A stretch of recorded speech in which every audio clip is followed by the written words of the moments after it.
Thank you everyone for joining. Alina Marie is my name for the persons that are new to the webinar. I'm the webinar program manager at Heimdal Security. And of course, I'll be the host of this event, as you can probably imagine for now. This is the agenda. I'm going to talk about who we are as a cybersecurity organization, and then dive into the subject, talk about AI. What is it? How can it help? How is it used in cybersecurity? And then how adversaries are using AI.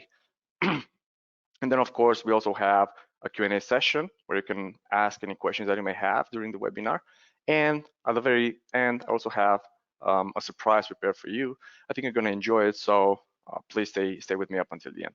Now, somebody's telling me on the question menu that there's no music. The music should be stopped, but we're not playing any music. I don't know if you can hear some music, Philippe.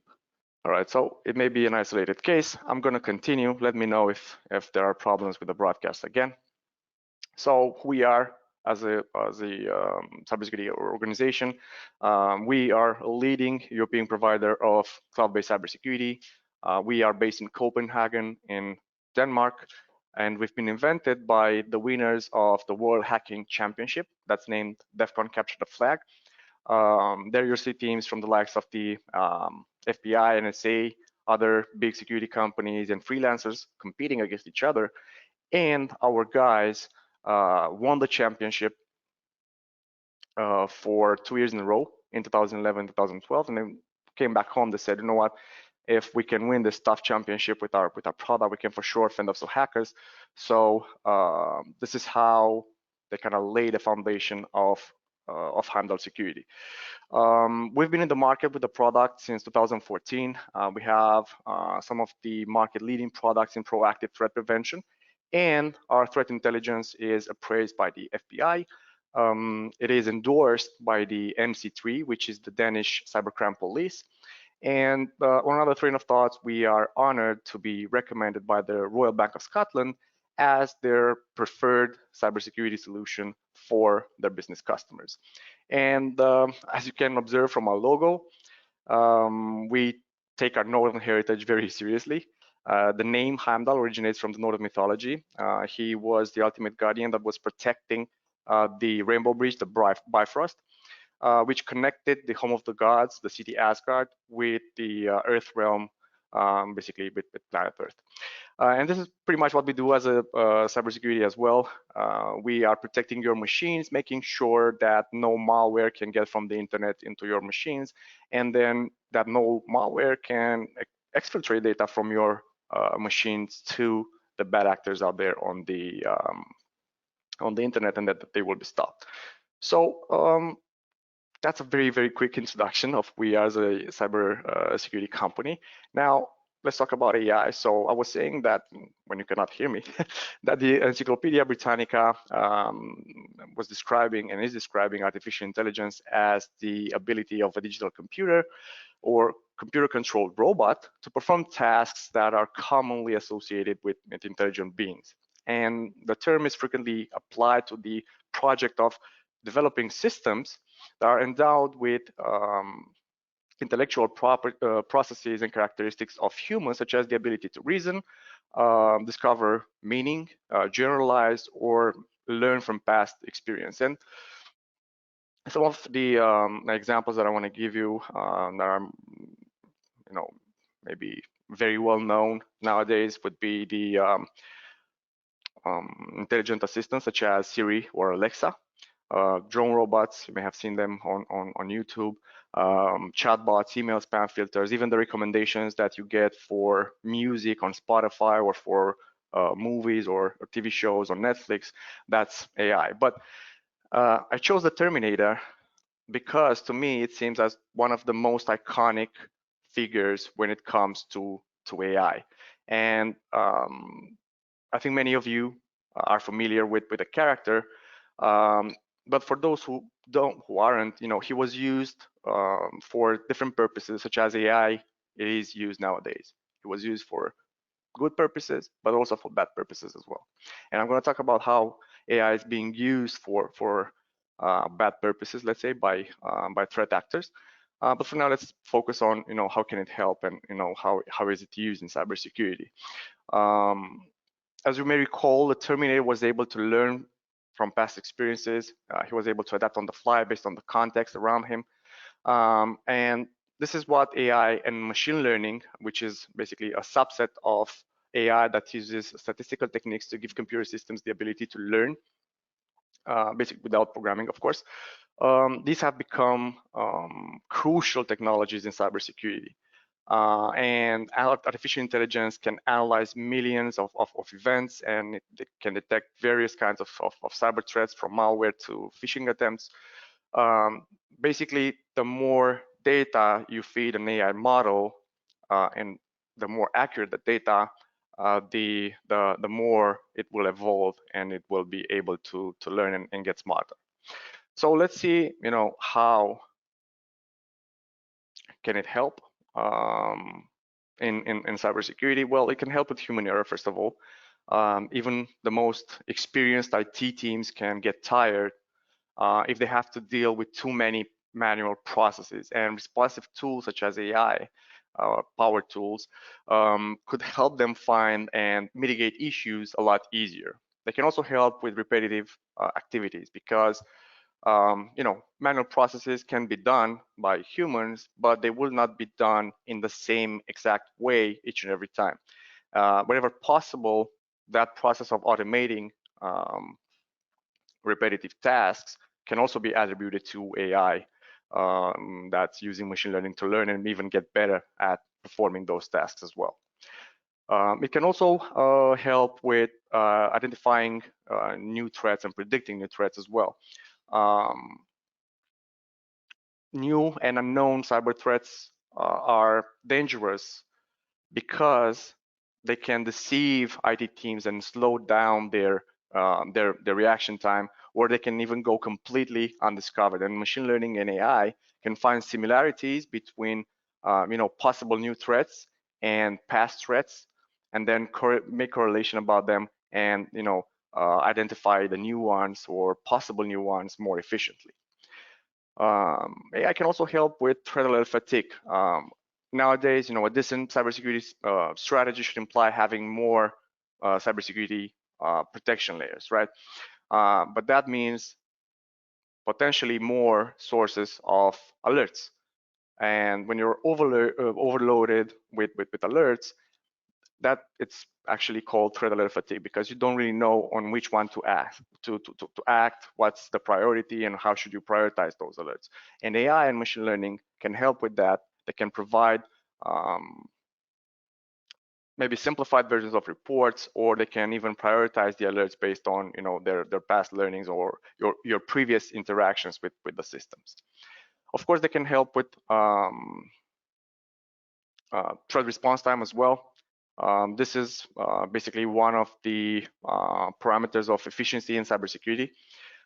Most damages from cyber attacks happen only in a couple of seconds. So anyone or anything that aims to offer detection and protection, of course, they must be even faster than that. And we all know, unfortunately, sometimes human response to a detected threat can be very slow. That's why AI and machine learning technologies, they can gather all that data instantly, immediately, and prepare an analysis, or even offer a remediation solution or recommended actions based on whatever incident may have happened. And the use of AI in cybersecurity, of course, offers great advantages, such as better detection of cyber attacks, right? The behavioral analysis that's used by AI technology would allow companies to prevent online threats from happening, basically, preventing the future to be written, so to speak, in Terminator terms, if you will. With AI, the focus can shift from of an organization can shift from remediation to prevention. Of course, as I was mentioning just a little bit earlier, it can also offer accurate predictions regarding future attacks because its algorithms can swiftly scan the data, analyze it, basically on how the system was trained, and then a faster response time, as I said, is crucial in cybersecurity, and it will even allow companies to take automatic countermeasures to prevent cyber attacks, or in the case of a cyber attack that, let's say, it's ongoing. So AI in cybersecurity, it can be helpful in multiple ways, but let's see some of the reasons, let's say, that's being used in cybersecurity more specifically. So it is used for separating critical issues from regular network activity, basically identifying activities that might result in attacks, for profiling and detecting threats, privilege abuse, and compromised accounts as well. It can also help for threat hunting in order to prevent the attacks. Of course, for protecting the client's email communications as well, they can scan for email and they can identify threats that maybe traditional spam filters won't do that. For predicting security breaches and stopping malicious botnet activity. For identifying patterns and detecting deviations from typical behavior for preventing threats. It can reverse cyber attacks as well. And it can also be used for scanning metadata and traffic information, and of course, alerting the administrators for potential malicious activities. Now, before I go further and talk a little bit about how we are using AI in our product suite, I have a poll. I'm just curious to know if the cybersecurity tools that you're using today are in any way, shape, or form AI powered or machine learning powered. I'm just curious, it's a curiosity to see just how many of the organizations are using cybersecurity protection that it's AI powered as we speak. So I'm going to launch the poll. I'm going to give you a minute to answer it. Hope you'll be able to see it.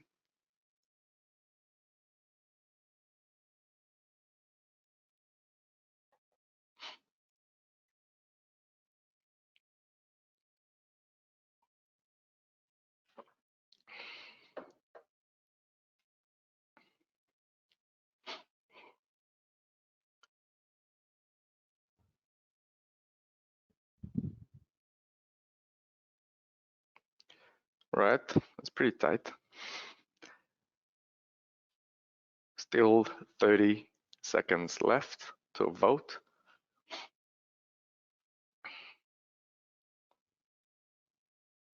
I don't know who voted what, so it's basically a confident vote. It's anonymous, if you will.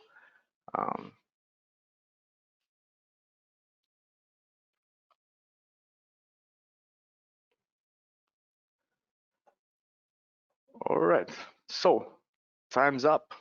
Let me share the results with you guys. Oh, I see people are still voting. I'm gonna give you another 20 seconds maybe.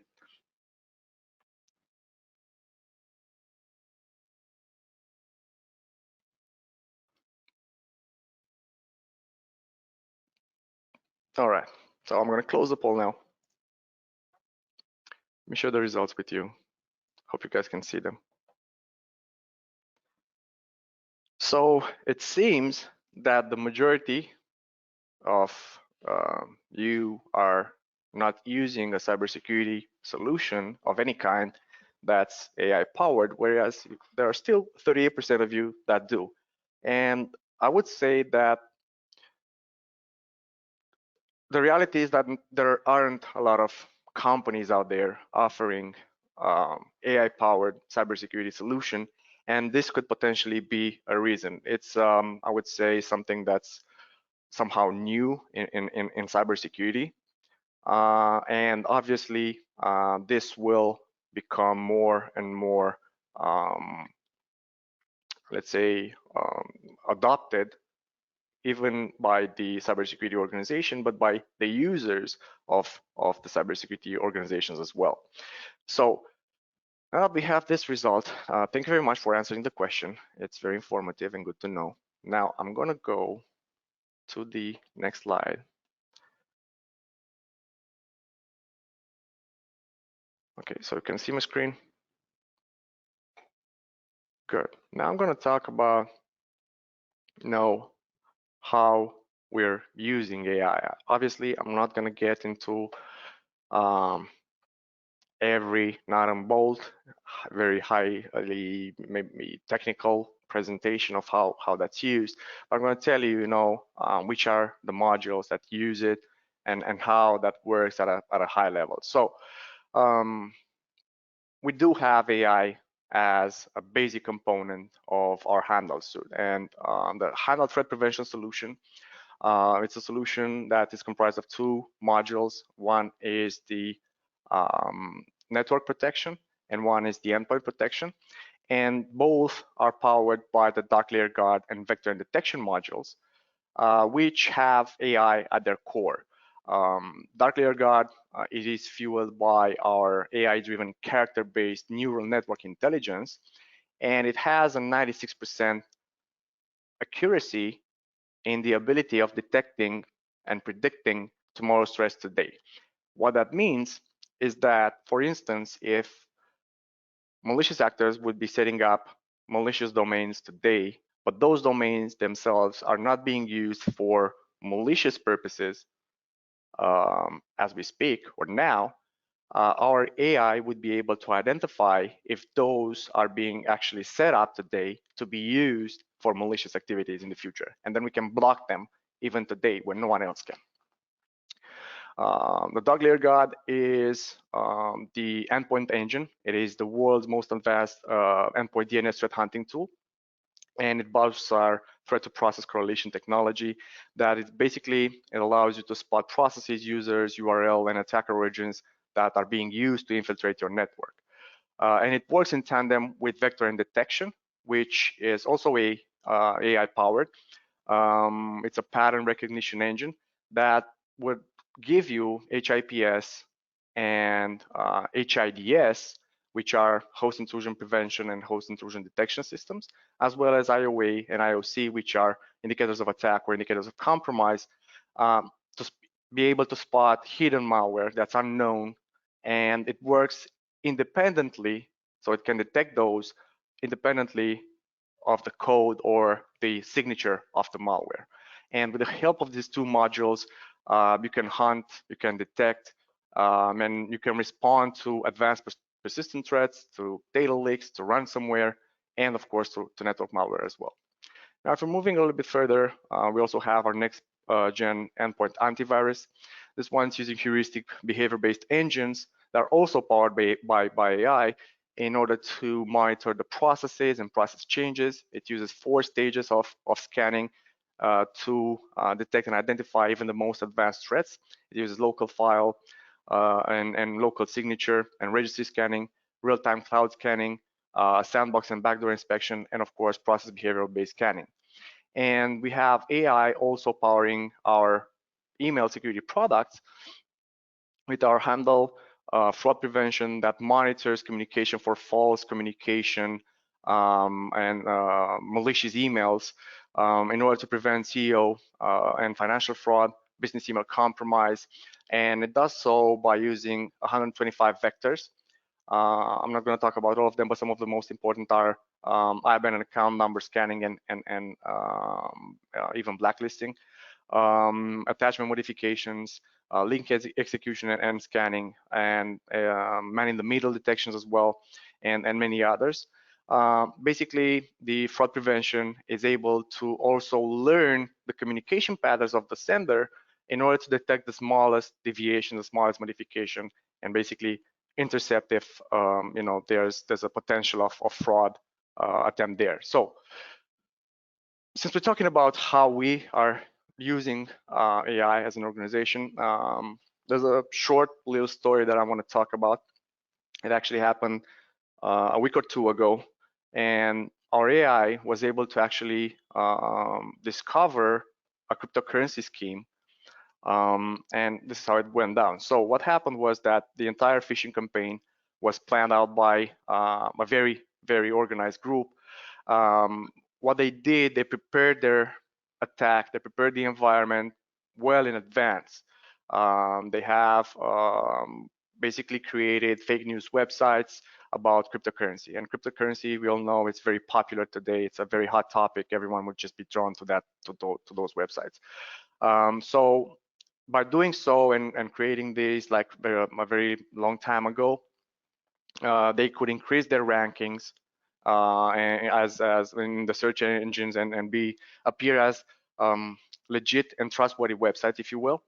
And of course, in this period, posting articles and whatnot, they would amass a big readership. So the registrations for the addresses on the screen are all across the US, UK, Iceland, Netherlands, and other countries. But the complexity is that this campaign was really built to fly under the radar. So after they laid the foundation of their attack, what they did, and of course getting the trust of search engines and the readers, they start planting fake news infected articles. I strongly encourage you, don't visit any of these, so stay away from these as well. But then once they, of course, people would click on it believing they're legitimate, but then our users and with our Heimdal AI, they discovered the phishing domains that you can see here on the screen. And if you're looking at it, you will observe that they actually, and we believe they actually hijacked some legitimate websites that were actually built in 2011, right? To be able to bypass or come across as legitimate websites and gain the trust of the user. So what these domains did was that they would promise their readers that they would give them 8 ETH, which is Ethereum coin. You may have heard about that. And of course, if they could validate, they would send 0.3 ETH in advance. And of course, they lost the money, the people that clicked on those links and were not protected by our engine. And of course, that data will continue to be used as usual, as hackers do, for other type of fraudulent campaigns, if you will. And at the moment of the discovery, the domains that you see here on the screen, they were not reported anywhere else by any other cybersecurity researcher. And with the internet as vast as it is and as expanding as it is doing so constantly, daily, it's growing immensely. It's obviously hard to keep track of all the I'd say the bad things that are going on the internet. So without the help of the advanced predictive DNS AI that we were using, perhaps it would have been some time that would have passed until this scheme would have been revealed. And you can see artificial intelligence can make cybersecurity solution more efficient. They can save companies from all kinds of problems that a cyber attack would imply: financial losses, credibility, loss in revenue, loss of clients, and even legal measures nowadays. So these are all like strong points, good arguments for using AI. There are some drawbacks as well, and some of these would be resources, because companies would need to invest a lot of time and a lot of resources, like computing power, memory, of course data, and of course human capital, and having the right people in order to be able to build and maintain an AI system. And I mentioned data, but that's actually a very problematic thing as well, because, as I said a little bit earlier, AI models are trained with data. You need to have large sets of data to be able to train it, and more than that, you need to have accurate data in order to be able to properly train the AI model. I've talked about how this works in greater detail, how AI is learned, and stuff like that in another cybersecurity webinar that I did in the past related to the future of DNS security. You can find it on heimdalsecurity.com/webinars. It's there. You can watch it whenever you want. It's of course free. But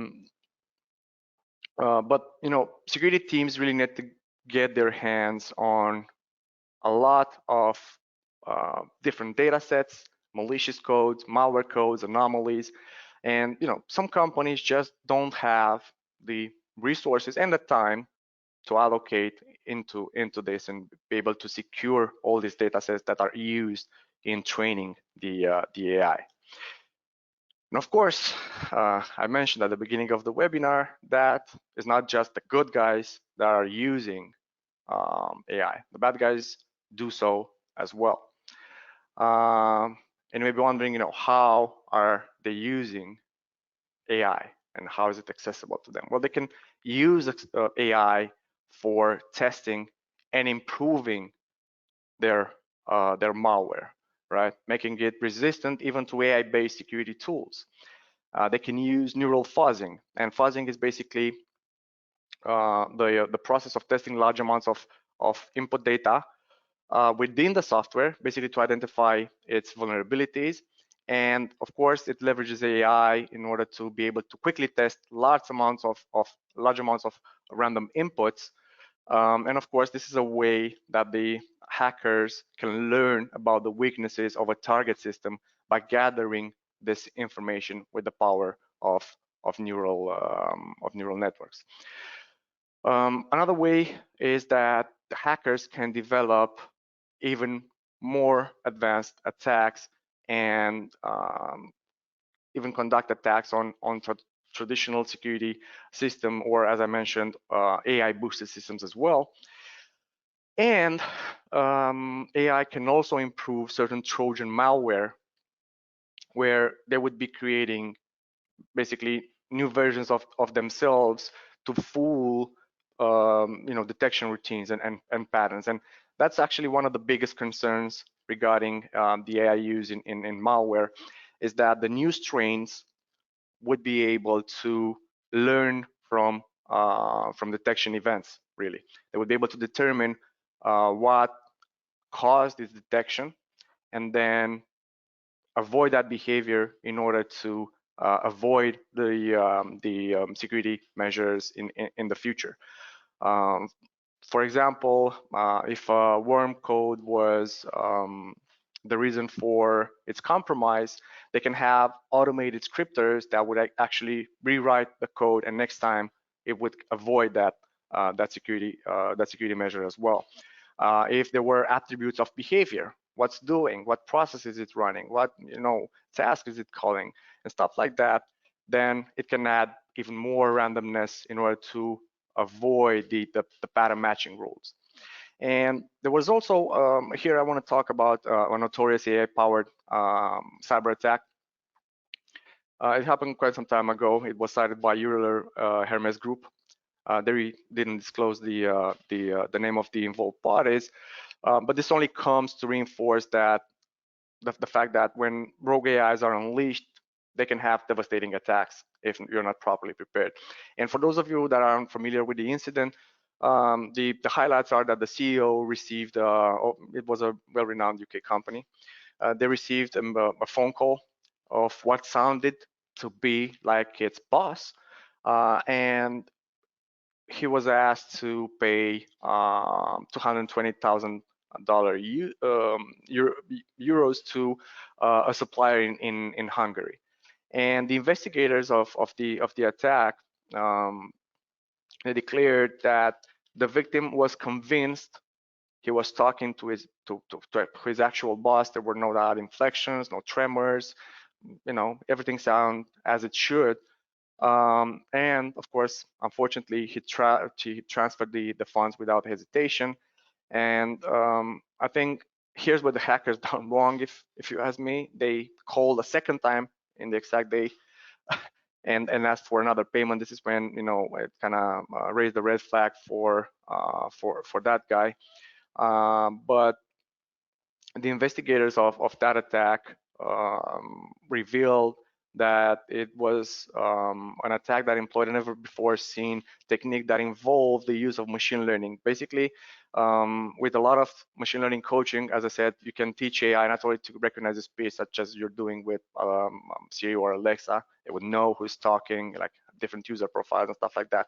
But it can also replicate your voice and reproduce the timbre, inflections, and all that. And of course, faced by this fast-moving and evolving threat, cybersecurity organization must increase and must leverage going forward the power of AI itself. So advanced cybersecurity solutions should leverage machine learning to identify programs that are behaving unusually, scan emails for phishing attacks or business email compromise or deviation or man in the middle as well, and of course automate the analysis of the systems and the network data, and have that be a continuous process that's relentless and that never gets tired. Now, as a closing thought, from my point of view, the future is going to look like the battle of the machines, if you will, of AIs. Of course, there's going to be the good guys, the cybersecurity organizations that are going to leverage AI to offer better protection for their customers. But in the same time, the threat actors are going to use and leverage AI as well. So it's going to be a continuous battle and a continuous adaptation between these two Terminator type of AIs, if you will. So that being said, that kind of concludes the presentation part. Now I want to move to the Q&A session. I'm just curious to know if you guys have questions related to anything that I've been talking today.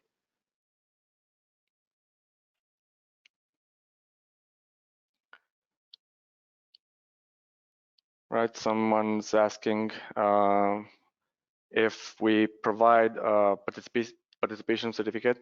We have not done that in the past. This may be something that we would consider in the future, but at this very moment, no, we don't.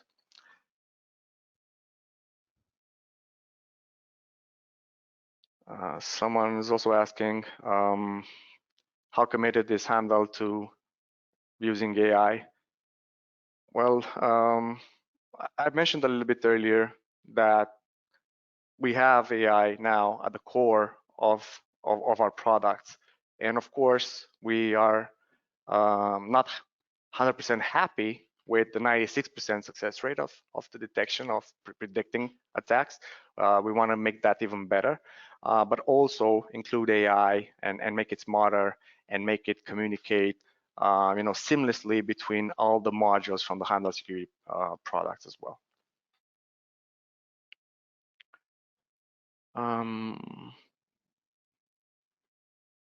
Any other questions? Case studies really help. Someone's saying, I think we do have some case studies on our website. If you're looking for something in particular, just drop me an email and I'll see if we have something to help you with that.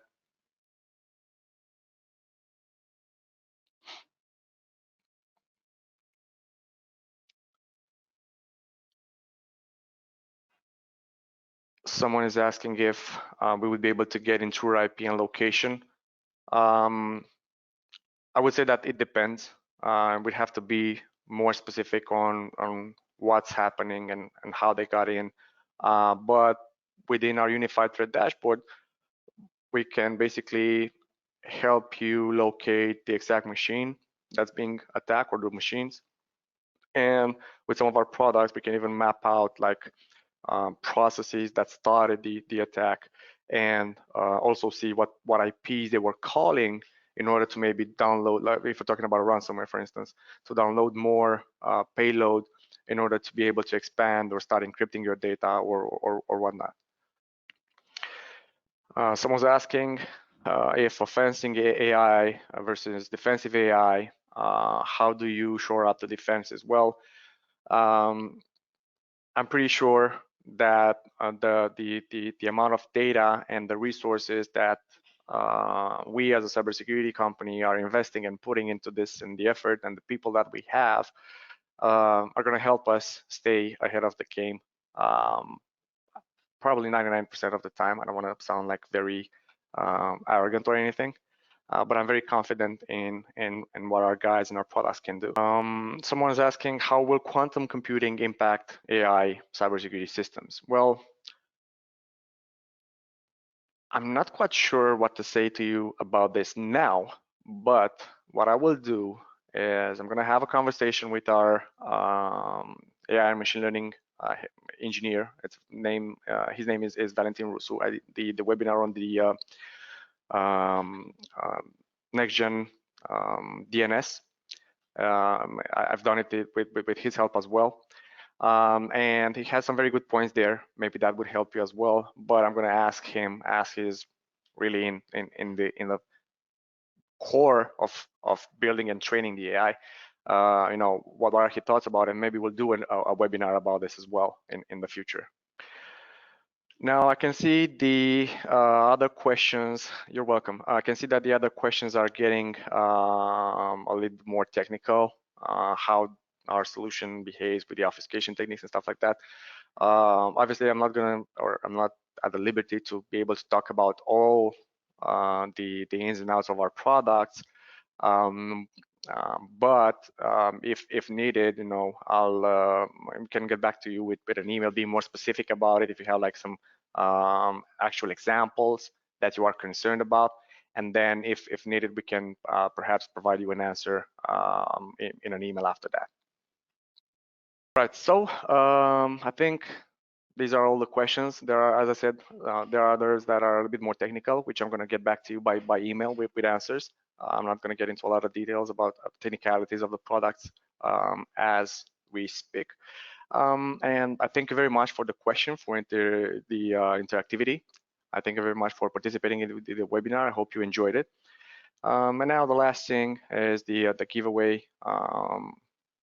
Everyone that attend the webinar can get their hands on a 30-day enterprise free trial. Our cybersecurity consultants are going to be in touch with you in an email or over the phone in the next couple of days.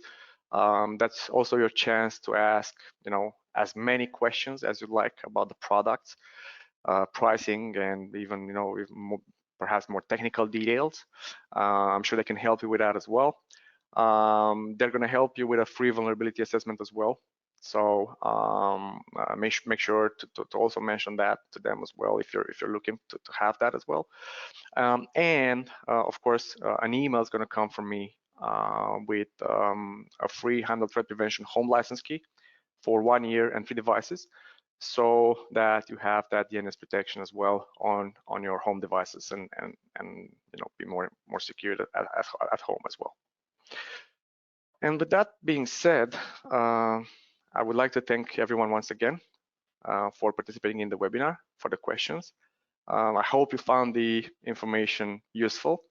I hope to see you in next webinars done by Heimdal. Please take a minute to complete the survey that's going to pop up at the end of the webinar. A recording of this webinar, if you're looking to have it as a reminder maybe or as a refresher, or if you want to share it with your colleagues and friends as well, it's going to be available on heimdalsecurity.com/webinars probably tomorrow, in around 24 hours from now. And that being said, I wish you all good health, and as usual, stay safe both offline and online. Thank you very much, ladies and gentlemen. Bye-bye.